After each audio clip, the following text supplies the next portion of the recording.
Dan ya kita masih terus menantikan kepastian apakah sebetulnya sidang ini akan dilakukan secara terbuka atau tertutup. Dan sebetulnya ini bukan hanya, saya juga berharap ini dilakukan secara terbuka supaya kita tahu gitu kan ya, bukan hanya informasi ini sudah menjadi milik publik sebetulnya, bukan hanya milik Majelis Kehormatan Dewan. Pak Jamin juga mengharapkan ini dilakukan secara terbuka. Yang pasti ya Pak Rudi, saya berharap ini terbuka, jadi masyarakat semua melihat apa sih counter fighting daripada Pak Setia Novanto terhadap pernyataan-pernyataan Pak Maruf dan Pak Sudirman Said begitu. Karena kalau sampai nanti pernyataannya benar-benar meyakinkan, dia bisa meyakinkan masyarakat kalau apa yang selama ini diucapkan nggak benar, itu justru membuat nilai tambah begitu. Ya, artinya kan gini Pak Jamin, kalau melihat dua pernyataan saksi kemarin, Pak Sudirman Said dan Pak Maruf gitu, itu kan sebetulnya sangat meyakinkan masyarakat.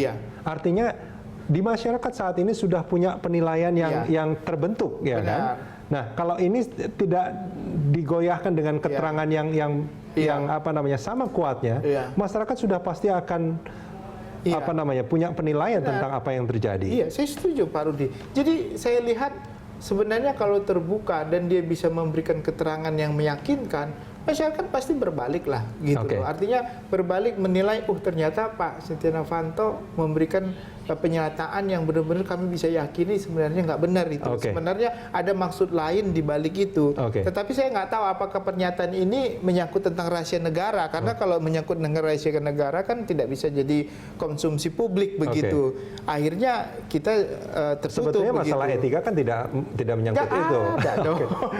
Masalah ini ada etika. satu hal yang menarik, pemirsa, sidang Mahkamah Kehormatan Dewan terkait pencatutan nama presiden yang dilakukan Ketua DPR Setia Novanto menginspirasi sejumlah orang yang menuntut sidang berlangsung terbuka. Salah satunya adalah kreasi Eka Gustiwana yang diunggah ke YouTube. Berikut karyanya.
Ya, buka saja.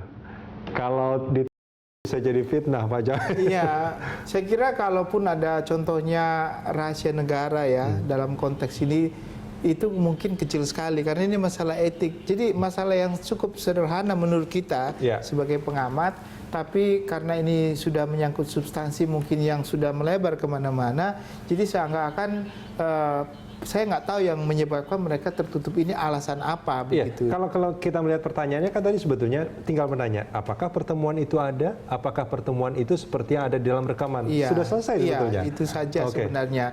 Cuma ya kembali kemarin ada beberapa teman karena melihat ini substansi isinya sudah lari ke presiden, lari ke wakil presiden mengenai saham 11% dan 9% itu. Jadi mungkin ada pembicaraan menyangkut ke sana yang menganggap nama-nama itu akan diungkapkan sehingga menyangkut keamanan negara. Tapi saya kira itu bukan keamanan negara karena dan presiden juga silakan dibuka. Pak JK juga mengatakan silakan begitu. Kita akan coba ke DPR. Saat ini sudah ada Sebastian Salang dari Formapi. Selamat siang, Bang Sebastian.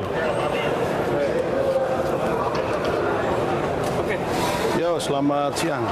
Bang Sebastian, saat ini Anda berada di sana ya, dan itu nampaknya tidak ada informasi apapun yang terjadi di dalam ruang sidang. Nampaknya ini tertutup, entah sidangnya tertutup atau ini hanya kita tidak bisa ke dalam saja karena sidangnya belum terjadi atau sudah terjadi kita tidak tahu. Apa yang terbaca oleh Anda, Bang Sebastian?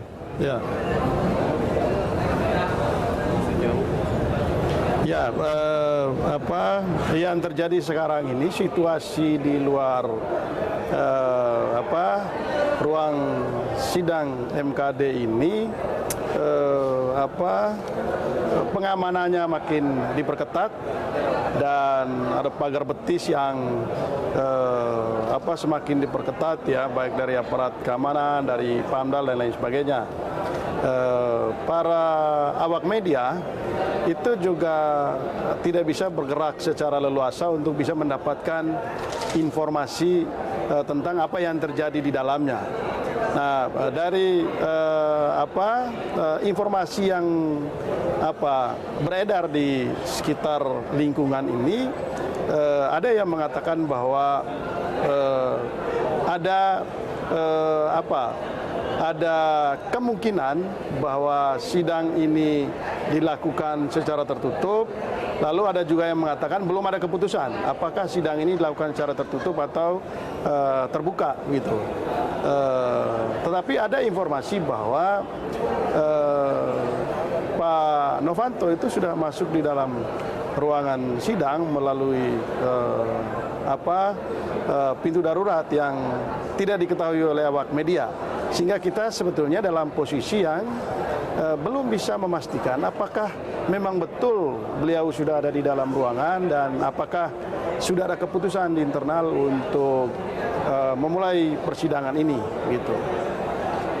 Bang Sebastian, dengan tertundanya sidang ini bahkan tidak ada informasi apapun hingga saat ini mengenai sidang apakah sudah dimulai atau belum, apakah akan dilakukan secara terbuka atau tertutup. Informasinya Setia Novanto itu sudah di dalam, tapi itu pun belum bisa dikonfirmasi.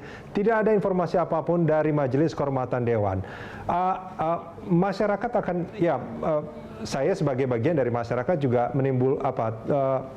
muncul sebuah pertanyaan, ada apa sebetulnya? Nah, kalau menurut Anda, apakah ada semacam keistimewaan yang diberikan kepada Pak Setia Novanto karena ini?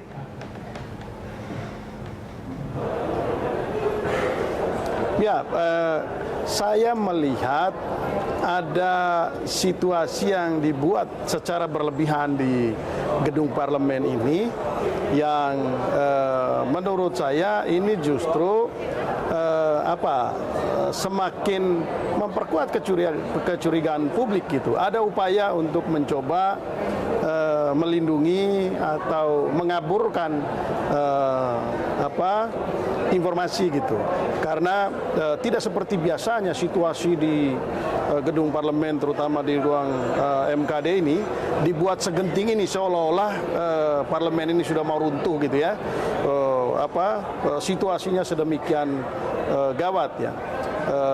Padahal ini kan persidangan biasa oleh karena dua saksi atau dua orang yang memberikan informasi penting sebelumnya itu berjalan seperti biasa saja dan dilakukan secara terbuka gitu. Nah, saya justru melihat jangan-jangan ya terjadi saat ini. Ya, saya menduga jangan-jangan memang MKD ini sudah masuk angin. Yang kedua, bisa saja ini bukan atas permintaan Pak Setia Novanto, tetapi ada justru orang dalam dari MKD ini yang mencoba meyakinkan Pak Novanto agar meminta proses persidangan ini dilakukan secara tertutup. Tetapi sebetulnya ini kalau Pak Novanto tidak memikirkan secara matang, ini justru merugikan Pak Novanto sendiri dan merugikan DPR maupun MKD. Mengapa? Karena sebetulnya semua informasi yang terkait dengan tutup ini akan merugikan Pak Setia Novanto dan juga MKD.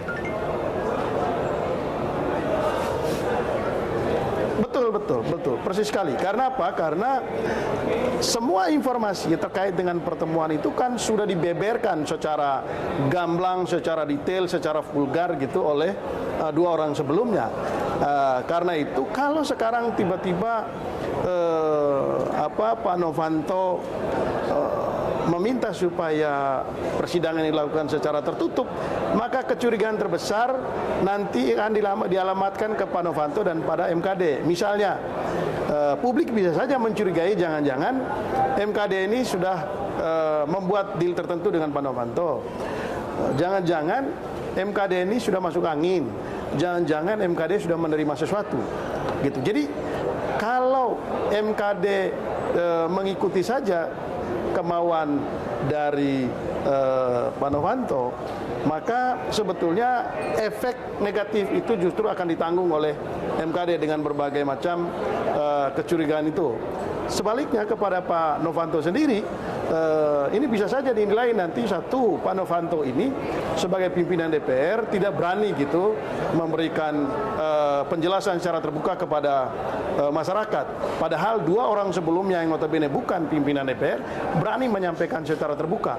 Ini terkait dengan integritas pribadi mereka sendiri dan terkait juga dengan bagaimana mereka menjelaskan secara rasional kepada publik mengenai posisi mereka masing-masing gitu. Artinya Bang Sebastian, maaf saya potong. Anda tadi mengatakan soal integritas. Artinya kalau sidang ini dilakukan secara tertutup, integritas mereka yang meminta sidang ini dilakukan secara tertutup juga dipertanyakan. Itu maksudnya. Oh iya, bisa saja ini ternodai karena seolah-olah ini ada persekongkolan antara Pak Novanto dengan MKD, begitu. Tetapi jangan lupa bahwa pergeseran ini juga terjadi. Jangan-jangan ini memang ini persekongkolan dengan partai politik juga, gitu. Karena saya membaca ada perubahan sikap misalnya dari Sekjen PDIP yang tiba-tiba memberikan keterangan yang cukup aneh menurut saya, yang justru dia mempersoalkan dua orang itu, ya Pak Sudirman Said dan Pak Ma'ruf Samsudin, yang seolah-olah membela Pak Novanto. Gitu. Sikap seperti ini itu tidak kita temukan di beberapa kali pertemuan sebelumnya. Menurut saya ini juga gejala baru yang terjadi pada hari ini. Jangan sampai PDIP ini juga berubah sikap. Gejala, menurut ini nih istilah Anda gejala masuk angin ya? Pak, lihat kamera Pak. Menurut istilah Anda tadi. Ya, saya menangkap. Saya menangkap setelah mencermati pernyataan Hasto Kristianto, Sekjen PDIP, saya melihat kok ada perubahan sikap dari PDIP. Nah,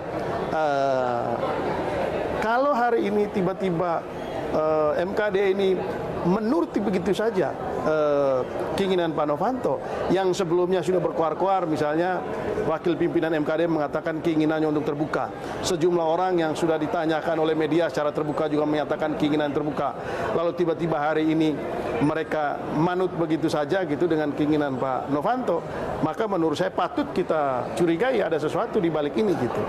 Ya, kalau Sesuatu ini yang terjadi menurut maka Anda, menurut saya ini persekongkolan.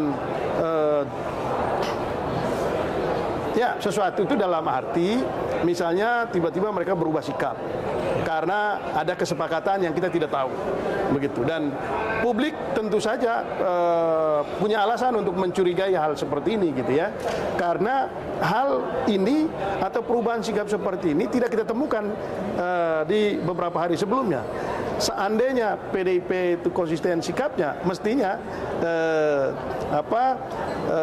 sidang hari ini tetap terbuka karena apa? Mayoritas anggota DPR yang ada di MKD ini itu berasal dari koalisi Indonesia Hebat. Dan kalau berdasarkan komposisi itu, maka sampai pada titik tertentu kalau mereka voting pun, maka pasti akan dimenangkan oleh kelompok yang mendorong sidang secara terbuka. Karena itu yang terjadi dalam proses awal persidangan MKD ini. Tetapi kalau ada perubahan tiba-tiba sikap politik dari PDIP, tentu ini akan mempengaruhi anggota koalisi yang lainnya. Dan ini akan sangat berbahaya menurut saya bagi kelanjutan proses persidangan terhadap kasus Pak Novanto ini gitu. Bang Sebastian Salang, kalau kita melihat dua sidang sebelumnya kan sebetulnya masyarakat sudah punya penilaian. Artinya dengan tertutupnya apa yang terjadi hari ini, entah sidangnya dimulai atau belum, apakah dilakukan secara tertutup atau bagaimana? Jika keputusan dari Majelis Kehormatan Dewan itu tidak sesuai dengan apa yang menjadi penilaian masyarakat, apakah artinya keputusan MKD ini patut untuk dipertanyakan ke kebenarannya atau integritasnya atau bagaimana menurut Anda? Ya, saya kira sebetulnya kan keraguan publik terhadap MKD ini kan sudah cukup besar ya sebelumnya dengan beberapa keputusan mereka terkait dengan dugaan pelanggaran sebelumnya, begitu. Tetapi publik kembali menaruh perhatian dan kepercayaan ketika MKD berhasil membuat keputusan untuk melanjutkan proses pemeriksaan terhadap Pak Novanto ini, dan yang kedua mereka membuat keputusan untuk membuka persidangan ini sehingga masyarakat bisa mengikuti secara terang benderang semua prosesnya, termasuk rekaman itu juga dibuka kepada publik. Dan ini tentu sesuatu yang menggairahkan semangat publik untuk mengikuti proses ini gitu.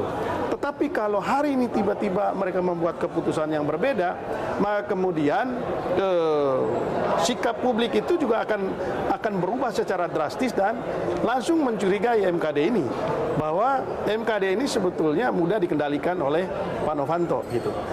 Lalu kemudian tentu ditarik ke belakang bahwa sikap MKD ini. Ya, Bang Sebastian, ini kalau kita melihat apa yang terjadi, kecurigaan-kecurigaan ini, sebelum sidang dimulai kan sebetulnya juga ada penggantian anggota majelis gitu. Dan itu juga memunculkan pertanyaan di publik, ada apa itu diganti? Terus kemudian di tengah sidang ini dimulai juga ada pergantian juga di sana. Apakah Anda juga melihat itu ada bentuk intervensi dalam proses sidang ini? Ya, sebetulnya kan kejanggalan, keanehan itu kan kita sudah cium sejak awal ya. Dan keanehan kejanggalan itu juga bisa kita cermati dari sikap anggota MKD ketika mengajukan pertanyaan. Ya, ketika berhadapan dengan Pak Sudirman Said ke Pak Ma'ruf Samsudin gitu. Tetapi itu tetap terselamatkan ketika prosesnya secara terbuka. Jadi publik bisa menilai setiap orang anggota MKD itu, lalu kemudian bisa juga menilai orang yang memberi kesaksian. Tetapi kalau hari ini dibuat secara tertutup apalagi tidak ada keterangan yang disampaikan kepada publik, sikap apa yang mesti diambil, lalu kemudian kenapa sikap ini diambil, maka ya tentu saja publik itu sekarang menyimpan sejuta pertanyaan, gitu. Nah mestinya proses perdebatannya sendiri, kalaupun nanti tertutup, perdebatannya sendiri mestinya terbuka, gitu, sehingga publik juga bisa melihat apa argumentasi rasional dari dari Pak Novanto maupun dari anggota MKD ini, sehingga mereka membuat keputusan untuk menutup atau membuka persidangan ini. Tetapi kan faktanya sekarang ini itu semuanya diblok, gitu.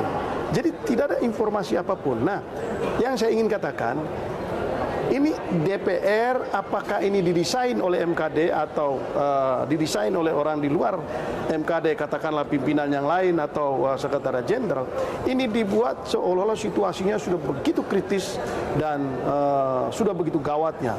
Padahal ini persidangan yang biasa saja, gitu. Dan dengan begitu maka kemudian MKD ini sedang dipertaruhkan integritasnya, baik integritas institusinya maupun integritas orang perorangan, gitu. Dan lagi-lagi jangan lupa bahwa anggota MKD ini adalah perpanjangan tangan dari partai politik, dari fraksi. Ya, gitu. Bang Sebastian, Jadi, saya mencoba untuk mengkonfirmasi sekali lagi. Gitu ya. Apakah MKD itu menurut Anda dengan semua yang terjadi hingga saat ini itu pertama, karena majelis itu harusnya independen, artinya ini tidak independen, sangat berbau intervensi dari fraksi masing-masing, bahkan dari partainya, atau bagaimana menurut Anda? Ya, jadi lupakan pemikiran bahwa sikap individu anggota MKD itu betul-betul independen, sikap yang otonom, gitu, lupakan itu. Ya, faktanya mereka ini adalah orang-orang partai yang semuanya dikendalikan oleh partai. Jadi tidak ada yang namanya independensi personal dalam situasi ini, gitu. Dan itu juga terkonfirmasi dalam proses persidangan sebelumnya, begitu. Jadi kalau ada perubahan sikap dari MKD itu artinya ada perubahan dari sikap fraksi atau partai, begitu. Nah, patut nanti di ujungnya kita mengatakan jangan-jangan persekongkolan ini antara partai politik, gitu. Ya, artinya Anda sangat mencurigai bahwa kita tidak bisa mengharapkan apapun dari MKD ini, bahwa mereka akan betul-betul bersikap independen, tidak dipengaruhi oleh partai politik di mana mereka berasal saat ini, karena tidak mereka pasti merupakan perpanjangan tangan dari partai politik mereka masing-masing. Ya, jangan lupa Anda juga harus paham bahwa ini adalah meskipun ini sidang etik, tetapi nuansa politiknya itu sangat kental. Ya, karena ini berkaitan dengan ketua DPR. Kalau yang disidang ini adalah anggota DPR, ya mungkin situasinya berbeda. Tapi yang disidang, halo? Sebastian, silakan. Ya, jadi kalau yang disidang ini adalah anggota DPR biasa, maka situasinya tidak akan seperti ini. Lalu kemudian mungkin partai politik juga akan menyerahkan sepenuhnya kepada MKD untuk membuat keputusan. Tapi ketika yang disidang ini adalah ketua DPR yang punya posisi strategis, gitu, di DPR saat ini, maka kemudian ini tentu saja kental sekali dengan tarik-menarik kepentingan politiknya. Karena itu mustahil pimpinan-pimpinan partai tidak menaruh perhatian, tidak memberi perhatian pada kader-kadernya yang ada di MKD. Oke, Bang Sebastian, kita tahan sebentar. Saat ini sudah bersambung bersama kita melalui sambungan telepon Zainal Arifin Muchtar dari Pukat UGM. Pak Zainal, Anda menyaksikan sidang MKD selama 3 hari ini ya, Pak Zainal, ya? Iya. Nah, apa bacaan Anda dengan apa yang terjadi pada hari ini? Iya, tentu kita masih mengerjakan dari kenapa kemudian hari ini pilihan sidangnya malah kemungkinan menjadi tertutup atau kemudian tertutup sama sekali. Karena biar bagaimanapun 2 hari sebelumnya terbuka. Aturan undang-undang kan cuma mengatakan bahwa pada dasarnya dia tertutup tapi bisa dibuka. Dan bayangan kita kan 2 awal itu sudah terbuka, kenapa kemudian ketika dikonfrontir sama teradu, itu kemudian malah tertutup. Nah, ketertutupan ini kan biasanya menimbulkan syakwa-syangka gitu, menimbulkan pertanyaan besar. Yang kita khawatirkan lagi-lagi proses politik kemudian main dan memutilasi proses hukum dan etik yang sedang mencoba dilakukan melalui MKD. Gitu. Ya, Pak Zainal, artinya Anda sangat berharap sidang yang terjadi pada hari ini juga dilakukan secara terbuka tentunya ya? Iya, pada hakikatnya kan keterbukaan itu kan menjadi penting, bahwa aturan perundang-undangan membolehkan tertutup atau membolehkan terbuka itu adalah soal lain. Tetapi yang paling penting harus dilihat, ini sudah menjadi perhatian publik, seluruh rakyat Indonesia paham, sangat-sangat concern di situ. Nah, pilihan untuk membuka di awal lalu kemudian menutup di tengah itu akan membuat pertanyaan menjadi sangat besar. Kalau dia ditutup dari awal sampai sekarang, barangkali pertanyaan itu tidak sebesar ini. Tetapi problemnya adalah karena di awal sudah dibuka, lalu kemudian di ujungnya tiba-tiba ditutup. Kalau itu terjadi, apalagi kalau misalnya hasilnya tiba-tiba aneh, tiba-tiba dianggap tidak ada pelanggaran etik, bla bla dan lain sebagainya, maka kemudian kecurigaan akan menjadi tinggi. Dan kecurigaan menjadi tinggi ini menurut saya adalah kebodohan MKD sendiri, karena kemudian dialah yang mengundang itu, dialah yang mengundang kecurigaan orang, dialah yang mengundang pertanyaan orang. Nah, menurut saya seharusnya dalam konteks ini persidangannya harusnya terbuka, ya kan? Publik sudah menjadi perhatian dan inilah cara untuk menghindarkan kecurigaan orang terhadap model-model MKD. Dulu ketika MKD dilaporkan, orang sudah banyak curiga bahwa ini akan menjadi proses cuci dosa saja. Apapun yang dimasukkan ke situ, seberdosa apapun yang masuk di situ, kemudian akan dicuci dosanya, lalu kemudian orang itu menjadi bersih keluar dari proses MKD, proses politik. Nah, itu yang kita curigai, dan kemudian saat inilah MKD menjawab kecurigaan itu. Artinya Pak Zainal, artinya sebetulnya keputusan MKD seandainya sidang ini memang sudah dijalankan secara tertutup, ini keputusan yang totali salah sebetulnya ya? Iya. Sangat berpeluang untuk menjadi menimbulkan pertanyaan besar atau kemudian membuat orang berheran karena dari awal seperti yang saya bilang tadi sudah dibuka. Yang kedua adalah transparansi kan menjadi penting dalam proses yang sudah menjadi perhatian publik. Dan yang paling terakhir tentu saja adalah bagaimana meluruskan janji ketika MKD dibuat dulu. Karena orang kan curiga dengan produk MKD ketika MKD dibuat Undang-Undang MP3 pertama kali, kecurigaan publik sudah menjadi tinggi kala itu. Apakah ini akan menjadi ajang cuci dosa? Apapun dosanya orang, dia akan masuk di MKD, lalu kemudian akan diputihkan begitu keluar dari MKD. Orang itu menjadi bersih. Nah, kalau itu kecurigaan publik, maka membukanya itu adalah cara untuk menghilangkan kecurigaan itu. Gitu. Iya, Pak Zainal, artinya dengan 2 sidang yang dilakukan secara terbuka, kemudian sekarang entah sidangnya dilakukan atau tidak, tapi ada sebuah ketertutupan di sini. Anda juga curiga hasil yang hasil dari Majelis Kehormatan Dewan nantinya juga itu patut untuk dicurigai sebetulnya. Seperti itu maksudnya? Sebenarnya begini ya, lahirnya MKD ini adalah menggeser peluang penyelesaian politik menjadi penyelesaian hukum. Makanya dia dibentuk menjadi Majelis Kehormatan Dewan, ya. Etika yang dulunya sangat politis penyelesaiannya itu mau dibuat menjadi proses hukum. Makanya dibuatlah menjadi sebuah proses persidangan. Menjadi proses persidangan pada dasarnya harusnya dibuka supaya kemudian kecurigaan orang menjadi. Nah, yang paling bahaya kemudian proses ini lalu kemudian keluar keputusan yang tiba-tiba aneh, lalu tidak jelas atau tidak jelas. Misalnya tiba-tiba ya dikatakan bahwa tidak ada pelanggaran etika, titik. Seakan-akan semua berhenti.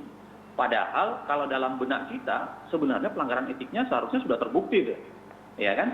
Ada rekaman itu menampilkan berbagai ketelanjangan etik ya kan, minta saham, bla bla dan lain sebagainya, ngatur-ngatur, ngatain ini. Lalu kemudian yang merekam sudah ngakui memang merekam itu, tetapi kemudian kok prosesnya bisa menjadi aneh di ujungnya. Nah, itu yang saya ingin katakan bahwa ini akan menjadi pertanyaan besar kalau kemudian prosesnya menjadi aneh. Pak Zainal, kalau menurut Anda, ini Majelis Kehormatan Dewan ini dengan apa yang terjadi saat ini karena mereka memang, maaf mungkin ya, belum terbiasa untuk melakukan sidang yang yang betul sesuai, bukan hanya sesuai aturan, tapi juga sesuai etika yang terjadi di masyarakat, atau bagaimana menurut Anda sebetulnya? Saya pikir akumulasi, ya. Jadi memang satu, ini kan tidak biasa nih. Tiba-tiba ada proses yang dulunya sangat tertutup, ya kan, langsung tiba-tiba dibuka menjadi sangat terbuka melalui proses hukum. Makanya kan menjadi lucu-lucuan tuh, bicara soal yang mulia, bicara soal pakai toga merah, bla bla dan lain sebagainya kan. Apalagi pertanyaannya juga kadang-kadang memang tidak terlalu kuat nyambung untuk menggali proses. Nah, tentu ada kegagapan di situ. Saya juga melihatnya ada. Misalnya kenapa kemudian pengadu jauh lebih didalami sampai di motifnya, padahal kan motif menjadi tidak penting. Kita bicara soal ada perbedaan etik atau tidak. Nah, yang kedua memang yang dikhawatirkan lagi-lagi bukan hanya sekedar karena kemampuan, ini soal kemauan, soal kepentingan politik.